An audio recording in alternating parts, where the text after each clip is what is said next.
Shalom, salam sejahtera buat kita semua, sahabat-sahabat Mas Apot, dimanapun berada. Jumpa lagi kita di sermon untuk tanggal 11 Mei 2025 dengan tema Tuhan memelihara umatnya. Ya.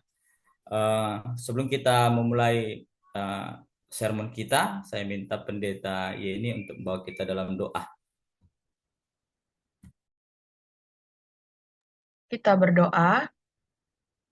Kami bersyukur kepadamu Tuhan untuk setiap kebaikan dan kasih Tuhan yang menyertai kehidupan kami. Bahkan ketika hari ini kami boleh bersama-sama untuk belajar kebenaran firman Tuhan, biarlah kiranya hikmat dan kerendahan hati boleh Tuhan izinkan, Tuhan berikan kepada kami sehingga kami boleh memahami dan di dalam kerendahan hati kami melakukan kebenaran firman Tuhan dalam kehidupan kami setiap hari. Terima kasih Tuhan, ini doa kami. Amin. Ya, terima kasih buat Kakak Pendeta Yeni buat doa pembuka kita. Ya, sobat-sobat Mas Apot yang menjadi nats bahan sermon kita pada saat ini diambil dari Yehezkiel pasal yang ke-34 ayat yang ke-11 sampai ayat yang ke-16 ya. Yehezkiel pasal 34 ayat yang ke-11 sampai ayat yang ke-16. Saya akan bacakan buat kita semua, saudara-saudara mengikuti dalam hati. Demikian firman Tuhan. Sebab beginilah firman Tuhan Allah sesungguhnya. Aku sendiri akan memperhatikan domba-dombaku dan mencarinya. Seperti seorang gembala mencari dombanya pada waktu domba itu tercerai dari kawan-kawanan dombanya. Begitulah aku akan mencari domba-dombaku dari penyelamatan mereka dari segala tempat. Kemana mereka diletakkan pada hari berawan dan kelam. Aku akan membawa mereka keluar dari bangsa-bangsa, mengumpulkan mereka dari negeri-negeri dan membawa mereka ke tanahnya. Aku akan menggembalakan mereka di atas gunung-gunung Israel, di alur-alur sungainya dan di semua tempat kediaman orang di tanah itu. Di padang rumput yang baik akan kugembalakan mereka, dan di atas gunung-gunung Israel yang tinggi, disitulah tempat penggembalaannya. Di tempat penggembalaan yang baik itu, mereka akan berbaring dan rumput yang subur menjadi makanannya di atas gunung-gunung Israel. Aku sendiri akan menggembalakan domba-dombaku, dan aku akan membiarkan mereka berbaring. Demikianlah firman Tuhan Allah. Yang hilang akan kucari, yang tersesat akan kubawa pulang, yang luka akan kubalut, yang sakit akan kukuatkan, serta yang gemuk dan yang kuat akan kuawasi. Aku akan menggembalakan mereka sebagaimana seharusnya. Ya, demikian firman Tuhan. Uh, Sahabat-sahabat Mas Apot, kita sekarang ditemani oleh dua narasumber kita yang luar biasa ya, Bapak Pendeta Rolandi Situmorang dengan Inang Pendeta Yeni Buru Purba. Sebelum kita melihat teks kita pada saat ini, Bang, Bapak Pendeta dan Kakak Pendeta, saya jadi teringat ya sebuah mazmur yang seringkali kita nyanyikan. Tuhan adalah gembalaku, ya kan? Ini mungkin sangat dekat dengan konteks kita pada saat ini, tapi saya ingin menggali dulu sebelum kita masuk kepada sesuai dengan apa yang menjadi topik kita. Kira-kira buat siapa ini? Bang Rolandia. Apa yang menjadi latar belakang teks kita pada saat ini? Kenapa Yehezkiel menggambarkan Tuhan itu seperti seorang gembala? Apa yang menjadi latar belakangnya? Saya berikan peluang waktu, Bang. Ya, terima kasih buat Bang Pendeta Hendrik Barus. Yang pertama kita harus kenali kalau bangsa Israel itu mengalami sebuah perubahan dari bangsa yang diperbudak di zaman Mesir menjadi bangsa yang besar di tanah perjanjian, bangsa yang tidak ditakuti menjadi bangsa yang disegani, tetapi perubahan itu kembali terjadi ya di Yerusalem ya itu ternyata bangsa ini kembali dihancurkan oleh kerajaan Babel. Ya. Maka peristiwa ini boleh kita simpulkan dari bangsa yang diperbudak menjadi bangsa yang berkemenangan, itu karena Tuhan lewat kepemimpinan seorang Musa, ya, yang takut akan Tuhan, Yosua yang takut akan Tuhan. Tetapi dalam proses berikutnya mereka mengalami kejatuhan di dalam dosa, ya, sehingga bangsa ini mengalami masa surut, ditambah lagi dengan kepemimpinan yang tidak lagi bersandar kepada Tuhan. Atau kalau istilah anak zaman sekarang, kepemimpinan itu sudah menjadi kepemimpinan semau gue, ya. Tidak lagi berlandaskan pada hukum Taurat pada saat itu, tidak lagi berlandaskan pada kehendak Tuhan. Salah satu contoh dan banyak contoh lainnya, misalnya mereka melakukan penyembahan berhala, pemimpin bangsa Israel melakukan kawin campur dengan bangsa lain, ya. Dan itu semua akhirnya membuat bangsa ini terpuruk, ya. Dari kerajaan Israel terbagi menjadi dua, Israel Utara, Israel Selatan, dan kerajaan-kerajaan kecil lainnya. Ini yang pertama menjadi latar belakang yang harus kita pahami.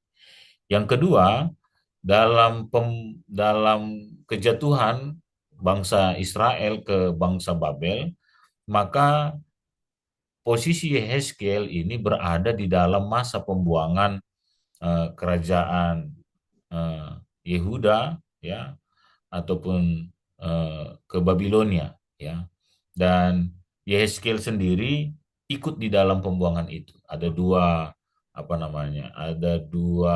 masa atau ada dua trip, ya, atau apa bahasanya? Ada pembuangan yang pertama, ya, dan pembuangan yang kedua.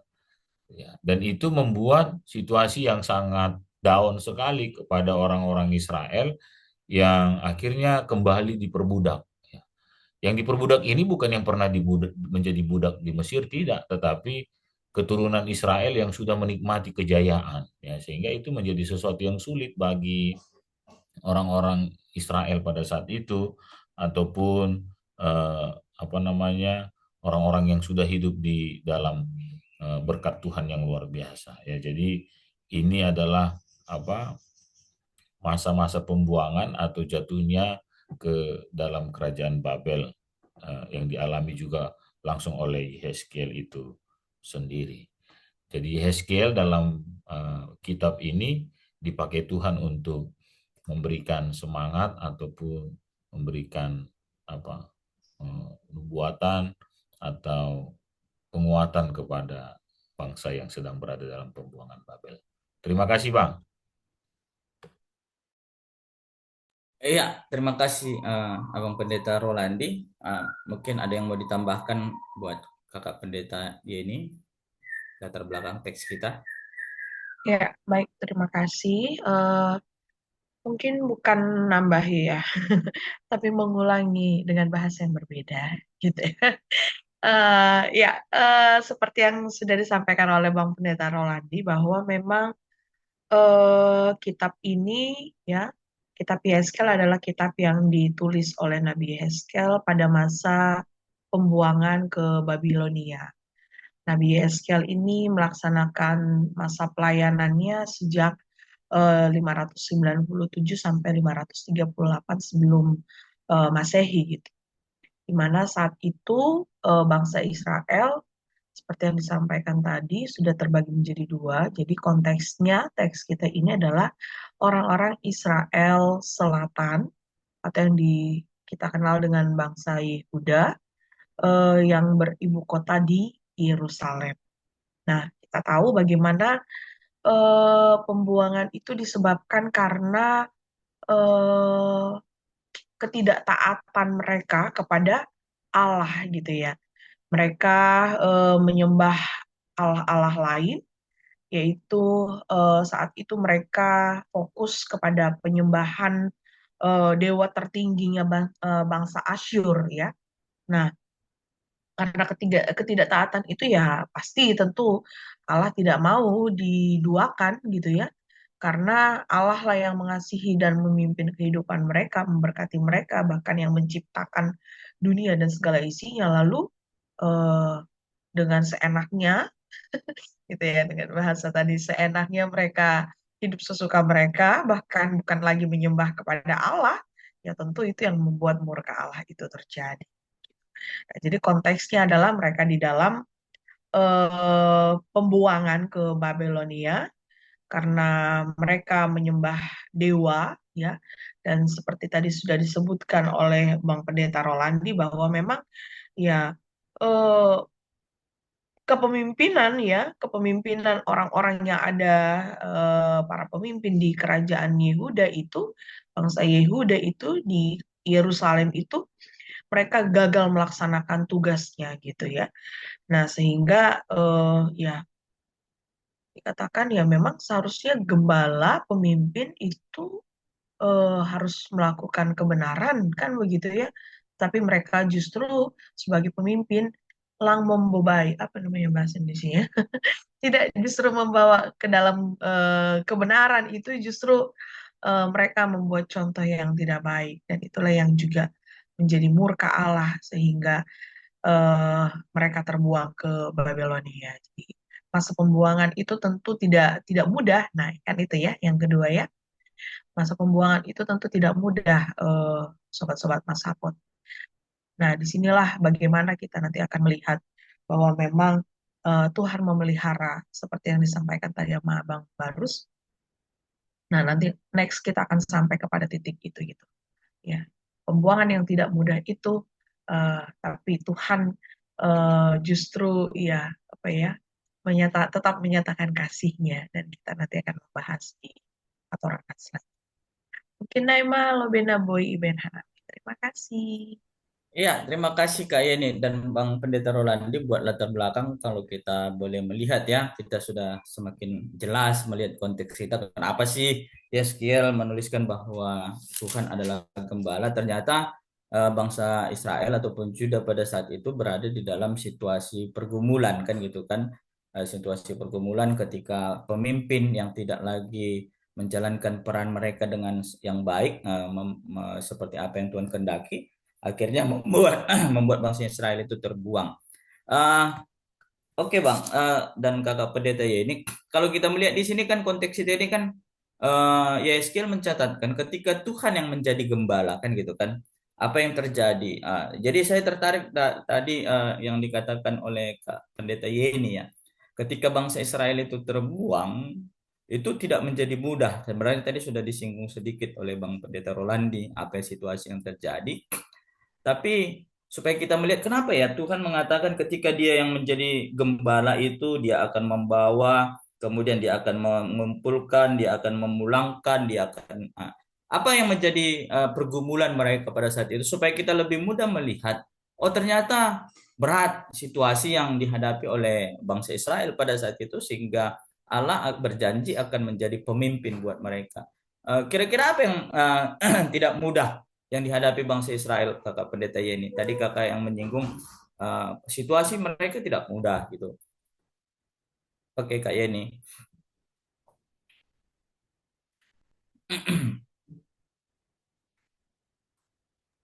Oke, baik. Ya, seperti yang tadi sudah kami sampaikan ya, secara keseluruhan Yeskel 34 ayat 1 sampai 16 ini membahas tentang Allah menjadi gembala untuk bangsa Yehuda yang adalah domba-dombanya Allah kan begitu. Nah, peran gembala ini sebelumnya ditugaskan oleh Allah kepada gembala-gembalanya Israel ya, kan gitu ya. Nah, eh, metafora gembala-gembala Israel ini merujuk kepada pemimpin-pemimpin Yehuda itu. Dimana tadi seperti yang saya sampaikan di latar belakang bahwa para pemimpin ini justru gagal untuk apa ya menjalankan tugas dan tanggung jawabnya itu begitu ya.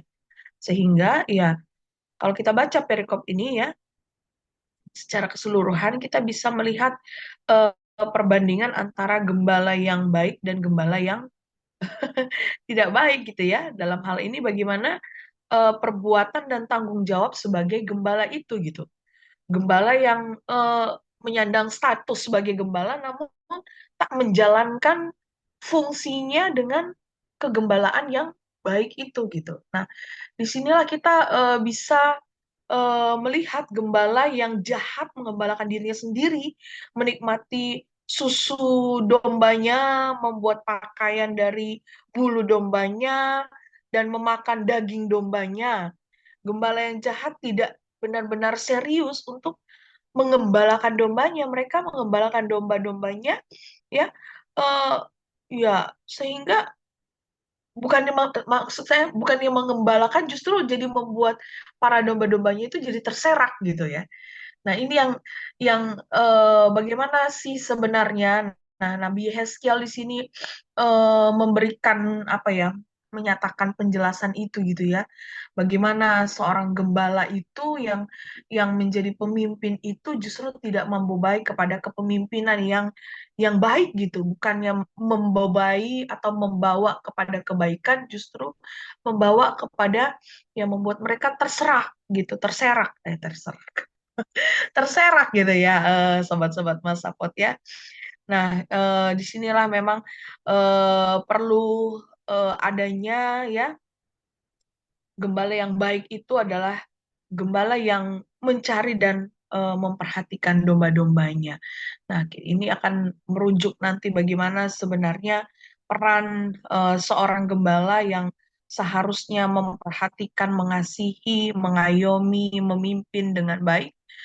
Ini yang boleh disampaikan oleh apa namanya Nabi Yehezkiel kepada orang-orang yang Yehuda atau bangsa Yehuda atau orang-orang yang ada di Yerusalem itu. Nah, sekarang kita bisa melihat bagaimana gembala yang baik itu akhirnya mencari yang hilang gitu ya, inti dari apa namanya konteks ini. Gembala yang baik itu membebai, dan bahkan bukan hanya membebai tapi yang sudah terserak oleh gembala-gembala yang tidak baik itu, yang jahat itu, justru gembala yang baik ini mencari lagi gitu, membalut luka mereka. Nah, inilah peran gembala yang baik itu, nah yang digambarkan oleh Nabi Yehezkiel Bani Hatorangan ini. Teks diambil tahun mungkin bisa ditambahi dan dilengkapi lagi sama Bang Pendeta Ya, ataupun Bang terima Oda. kasih Kakak Pendeta Yeni. Nah, mungkin ada yang mau ditambahi Abang Pendeta Rolandi? Ya, terima kasih. Saya hanya menyebutkan beberapa hal yang disebutkan oleh Pendeta Yeni, misalnya pada pasal 8 dikatakan ada berhala kekejian, itu yang terjadi di sana. Yang kedua ada orang-orang fasik pada pasal 9. Yang ke-11 ada pemimpin-pemimpin Israel yang dihukum. Yang berikutnya pada pasal 13 ada nabi-nabi palsu. Yang berikutnya lagi pada pasal 13 ayat 17 ada nabiah-nabiah palsu. Pada pasal 14 ada penyembah berhala, ya. Pada pasal 14 ayat 12 ada hukuman yang tidak tertegakkan lagi. Dan pada pasal 15 ada Yerusalem, pohon anggur yang tak berguna. Pada pasal 16 ayat 15 ada persundalan Yerusalem, ya, dan lain sebagainya. Ya, jadi itu gambaran kehidupan yang semberaut, ya, bagi orang Israel yang ada di Yerusalem. Dan ini membuat Tuhan ingin kembali memurnikan, ya. Jadi dosa itu, pelanggaran itu ingin diubahkan Tuhan menjadi sebuah kemurnian hati bagi bangsa itu. Sehingga tadi yang dibacakan oleh moderator kita yang Pendeta Hendrik, ya, pada ayat 11 sampai dengan ayat 16, dia mengatakan, sebab beginilah firman Tuhan Allah, dengan sesungguhnya. Ini kan seperti membaca sebuah proklamasi, ini kan. Kami ataupun sumpah pemuda, ya. Dengan sesungguhnya aku sendiri, ya. Jadi sebuah sebuah pernyataan, ya, memproklamirkan tentang dirinya sendiri, Tuhan itu yang akan turun langsung. Ya, jadi ternyata yang selama ini terjadi menjadi sebuah keterpurukan, maka dia akan memulihkan langsung. Jadi kalau misalnya kita ingat Bang Pendeta Hendrik dan Boto Pendeta Yeni khotbah di ibadah keluarga GKPS tanggal tanggal 4 ya, dari kitab Mazmur 30, di sana Daud juga menggambarkan kalau kemurahan hati Tuhan itu sangat luar biasa ya. Kemarahan itu hanya sekejap saja, esok hari akan menjadi sukacita katanya.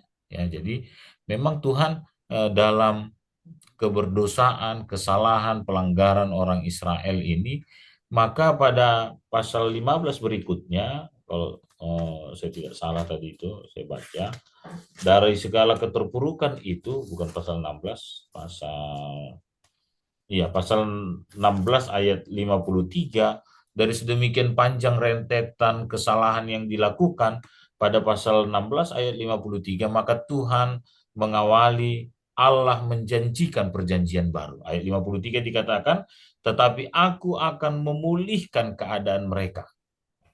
Ya, pembandingnya disebutkan, baik keadaan Sodom bersama anak-anak perempuan maupun keadaan Samaria bersama anak-anak perempuan, dan juga aku akan memulihkan keadaanmu di tengah-tengah mereka. Iya, jadi memang begitu luar biasa Tuhan mengasihi umatnya. Mungkin itu dulu Bang yang bisa kami tambahkan. Terima kasih. Iya, terima kasih buat Kakak Pendeta Yeni, luar biasa. Jadi kita sudah mudah melihat latar belakang pesan yang akan ingin disampaikan. Kalau kita melihat di sini, saya sedikit garis bawahi, ketika pemimpin yang buruk itu akan memberikan dampak yang buruk juga di dalam kehidupan yang dipimpinnya, maka itu juga memberikan efek yang buruk juga di dalam kehidupan mereka, sehingga Allah hadir pada saat itu. Kalau bahasa Bang Rolandi tadi saya kutip, memproklamirkan ataupun menegaskan bahwa Tuhanlah yang akan memimpin kehidupan mereka. Jadi kita boleh melihat teks kita pada saat ini bagaimana ketika Tuhan yang sebagai pemimpin, sebagai gembala yang akan menggembalai kehidupan umatnya pada saat itu. Ada 3 poin.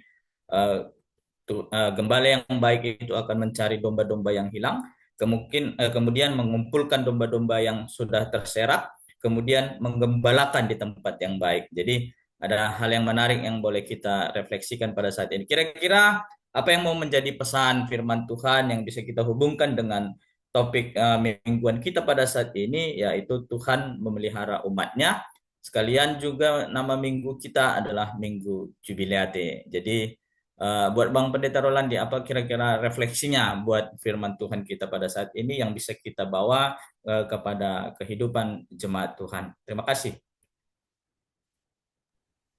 Iya, terima kasih buat Bang Hendrik, nanti tambahkan oleh Bang Kakak Pendeta Yeni. Yang pertama ini kalau kita melihat pada zaman sekarang, ini kan boleh kita sebutkan antara influencer dan para followersnya. Ya, bagaimana kita di media sosial menjadi seorang pribadi yang ditokohkan dan begitu banyak orang yang menjadi pengikut. Misalnya kayak kita Mas Apot hari ini di YouTube kita punya subscribe 2, sekian ribu. Pendeta Hendrik di Facebook dia punya friend itu sekitar 8.000 ya, dan lain sebagainya. Maka kita punya tanggung jawab moral untuk menjadi seorang influencer, menjadi seorang pemimpin di dalam, bolehkah saya katakan juga dengan tidak langsung menjadi gembala bagi para followers kita.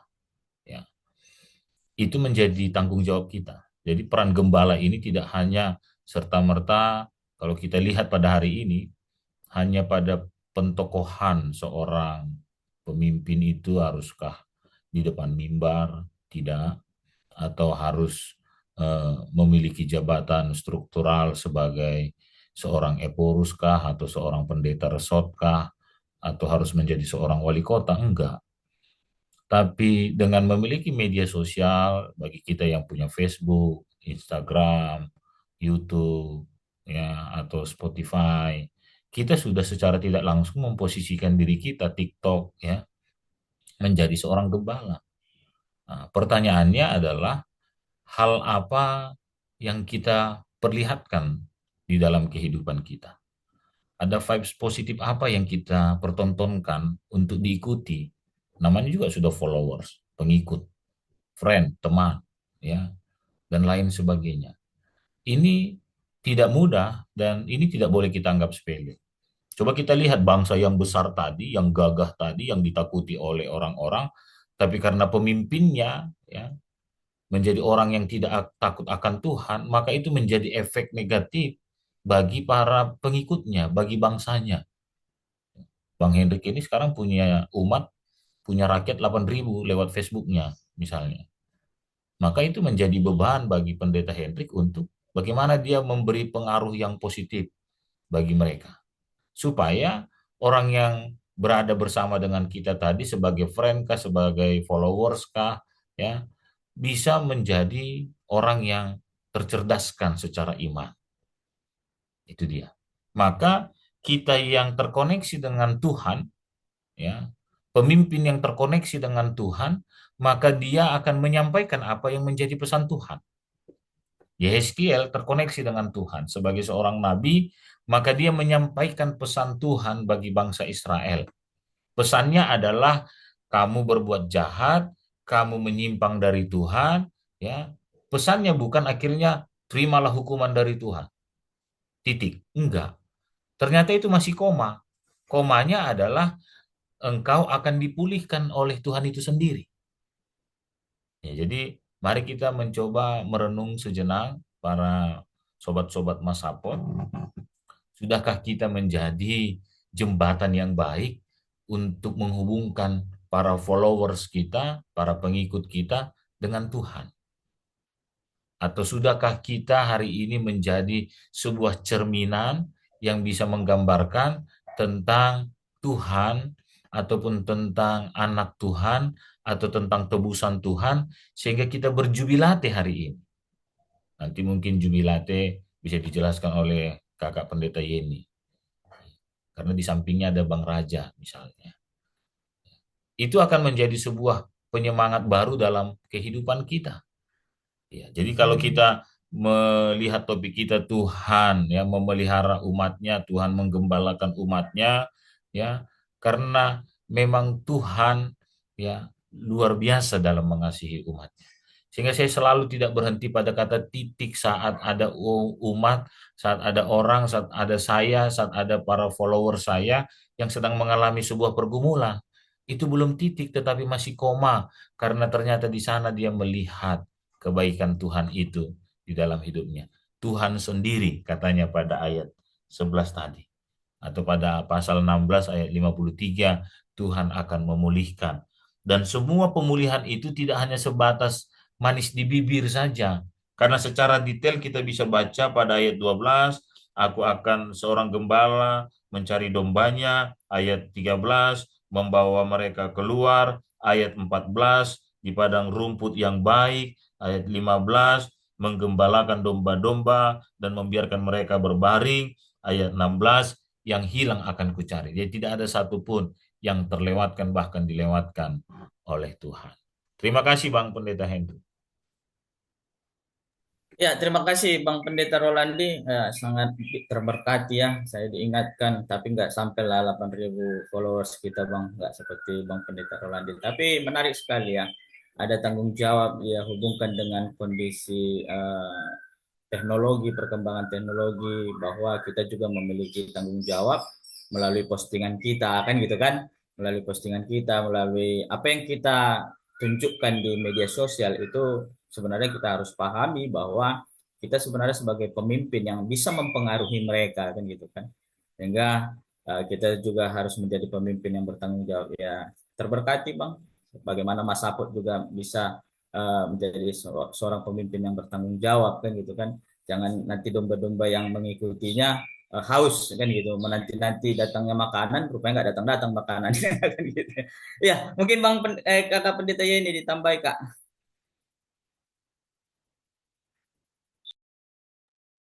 Ya, baik. Terima kasih Bang Pendeta Rolandi. Luar biasa sekali yang followersnya banyak sekali gitu ya.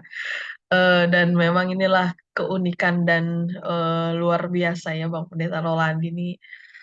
Dia mengkaitkannya dengan eh, apa namanya, sangat relate dengan kehidupan anak-anak muda masa kini, followers ya kan. Nah, kita tahu Bang Pendeta bukan Bang baru saja, Bang Pendeta Rolandi justru lebih banyak friend-nya gitu ya di media-media sosial. Mungkin saya mensinonimkannya itu dengan bagaimana kita boleh menjadi, yang pertama adalah menjadi gembala dalam untuk diri kita sendiri. Gitu ya. Saya mensinonimkan apa yang disampaikan Bang Pendeta Rolandi. Semoga saya tidak salah gitu ya. Karena katanya kita yang punya banyak teman, kita yang punya banyak followers, pengikut ya. eh, Ya kita bagaimana boleh menjadi teladan kan gitu. Berarti kita dulu kan gitu ya. Bagaimana kita boleh menjadi mengembalakan diri kita ini gitu untuk menjadi nantinya berdampak gitu. Jadi sebelum berdampak untuk orang lain, ya jadikan Tuhan gembalamu sehingga itu membuat kamu bisa mengembalakan dirimu sendiri dengan baik. Ya. Jadi jangan, ya mungkin saat ini banyak para pemimpin yang tidak menjadi teladan, tapi bukan itu patokan kita, gitu ya. Bahwa memang kita perlu untuk membalakan diri kita dengan, ya dimulai dari diri kita gitu. Itu maksud saya mensinonimkannya gitu ya. Nah, tentu kita mau menjadi gembala yang baik itu gitu ya, bukan menjadi gembala yang tidak baik. Nah, disinilah kita bisa melihat bahwa gembala yang baik itu merujuk kepada Tuhan Yesus itu sendiri. Bagaimana contoh teladan Tuhan sebagai gembala yang benar-benar memenuhi semuanya gitu ya, membalut yang terluka, membobai, ya kan? Ini kan banyak-banyak orang yang terluka saat ini gitu ya. Terluka karena perkataan orang lain, terluka karena sikap dan tindakan orang lain gitu ya. Nah, bagaimana kita melihat Yesus hadir untuk memulihkan itu.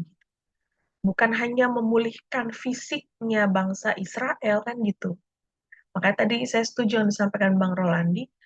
Ya oke, mereka terbuang karena perlahunya hukuman untuk mereka, tapi itu tidak titik gitu. Tapi itu justru koma. Ya, apapun yang terjadi Tuhan akan memulihkan mereka kan begitu. Jaido baru titik I. Ya, pemulihan itu ada karena ada Tuhan Gembala yang baik itu, yang memberikan semua paket lengkap lah ya gitu. Enak banget kan kalau paket lengkap ini. Kalau paket nggak lengkap enak ya. Kayak mana cuma makan nasi doang nggak ada atupnya.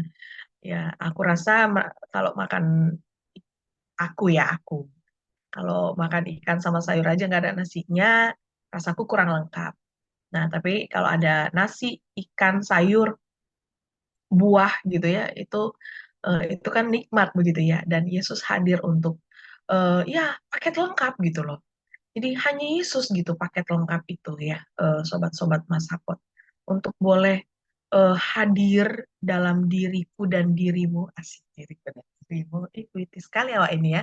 Ya, untuk hadir dalam diriku dan dirimu, sobat-sobat Masakot, eh, memulihkan gitu. Tidak hanya pemulihan secara jasmani, tapi memang memulihkan yang sesungguhnya, pemulihan yang sesungguhnya gitu.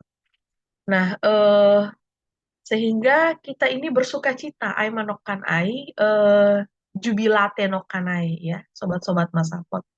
Jubilate goran minggu kita atau nama minggu kita, artinya marolop-olop, disinonimkan dalam bahasa Indonesianya artinya bersuka cita gitu. Jadi ada banyak hal tawaran sukacita di dunia ini, tapi itu tidak bisa memuaskan. Nah, apa yang membuat dirimu sukacita? Tawaran dunia ini, oh itu sebentar saja gitu. Tapi sukacita yang dari Tuhan benar-benar memulihkan kita dengan paket lengkap tadi itu ya. Bukan hanya pemulihan jasmani, tapi pemulihan keseluruhannya. Nah, Iman ini Hurnami, semoga kita boleh menyatakan sukacita kita dalam eh, kehidupan kita menjadi gembala, membalakan diri kita dulu, sehingga kita boleh berdampak menjadi gembala yang baik dimanapun kita berada. Sarangi. Oke, terima kasih buat Bang Pendeta Rolandi dan Kakak Pendeta Yeni Purba. Terima kasih buat penjelasannya, sangat-sangat terberkati ya. Kita boleh melihat dan menyadari posisi kita sebagai pemimpin dan posisi kita ketika kita mengalami kelemahan, ada Tuhan yang menjadi pemimpin, yang menjadi gembala dalam kehidupan kita. Sehingga kita boleh terus bersuka cita. Saya minta buat Kakak Pendeta Yeni untuk menutup kita di dalam doa. Baik, terima kasih, kita berdoa. Terima kasih Tuhan, kami sudah bersama-sama mendiskusikan kebenaran firman Tuhan, biarlah kiranya kami dikuatkan untuk melakukannya. Dalam Kristus Yesus kami berdoa. Amin. Terima kasih. Terima Terima kasih kasih. kawan-kawan Mas Apot. Jangan lupa share, komen, dan subscribe.